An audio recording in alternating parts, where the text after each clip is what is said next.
ನಮಸ್ಕಾರ. ಸಂತೋಷ್ ಲಾಡ್ ಫೌಂಡೇಶನ್ ವತಿಯಿಂದ ಇವತ್ತು ನಾವು ನವಲಗುಂದ ತಾಲೂಕಿನ ಬೆಳಹಾರ ಗ್ರಾಮದೊಳಗದೀವಿ. ಇಲ್ಲಿ ಒಬ್ರು ವ್ಯಕ್ತಿ 3 ಜನ ಮಕ್ಕಳು, ಗಂಡ ಹೆಂಡತಿ ಇರುವಂತಹ ಸುಖಿ ಸಂಸಾರ. ಸೊ ಅವ್ರಿಗೆ ಸಡನ್ ಆಗಿ ಕಿಡ್ನಿ ಫೇಲ್ ಆಗುತ್ತೆ. ಕಿಡ್ನಿ ಫೇಲ್ ಆದಾಗ ಅವ್ರಿಗೆ ಏನ್ ಮಾಡ್ಬೇಕು ಅಂತ ಗೊತ್ತಾಗೋದಿಲ್ಲ. ಸೊ ಹಾಗಾಗಿ ನಾನು ಅವ್ರನ್ನ ಭೇಟಿ ಮಾಡಕ್ ಬಂದೀನಿ. ಒಳಗೆ ಹೋಗ್ತೀನಿ, ಮಾತಾಡ್ತೀನಿ.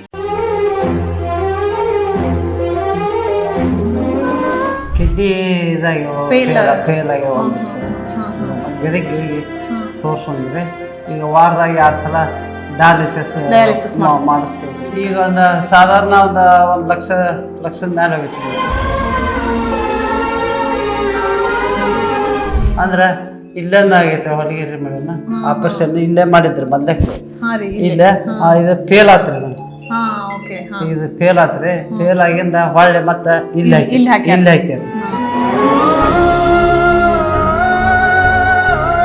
ಈಗ 6 ತಿಂಗಳ ತಗೊಂಡಾರ ಗುಳಿಗೆ ತೊಗೊಳಕಂತಂದ್ರೆ 6 ತಿಂಗಳ ಕಡಿಮೆ. ಈಗ ಒಂದ್ ಸ್ವಲ್ಪ ಚಲೋ ಅನ್ಸತ್ತೆ, ಸ್ವಲ್ಪ ಬೇಸ್ ಅನ್ಸೈತ್ರಿ ಮೇಡಮ್. ವಾರದಾಗ 2 ಸಲ ನೋವು ಹೋಗ್ಯಾರ. ಡಯಾಲಿಸಿಸ್ ಮಾಡ್ಸ್ಕೊಂಬರ್ತೇನೆ.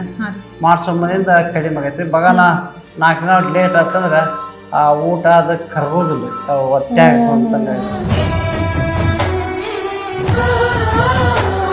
ಇಲ್ಲಿನ ಜಿಲ್ಲಾ KDP ಮೆಂಬರ್ ನಮ್ ಜೊತೆಗಿದ್ದಾರೆ ಇವತ್ತು. ಅವ್ರ ಕಡೆಯಿಂದಾನ ಅವ್ರಿಗೆ ಈ ಫುಲ್ ಅಮೌಂಟ್ ಸ್ಯಾಂಕ್ಷನ್ ಆಗಕ, ಆಮೇಲೆ ದಾದಾ ಅವ್ರನ್ನ ಭೇಟಿ ಮಾಡಕ ಇವರ ಮುಂಚಿನ ಒಳಗೆ ನಿಂತು ಇವತ್ತು ನಾವು ಬಂದೇವ ಅಂದ ತಕ್ಷಣ ಅವರೇ ಖುದ್ದಾಗಿ ಬಂದು ಅವ್ರ ಕಡೆಯಿಂದಾನ ನಾವು ಈ ಒಂದು ಅಮೌಂಟ್ ಅನ್ನ ಕೊಡಿಸ್ತಾ ಇದೀವಿ ಅವ್ರಿಗೆ.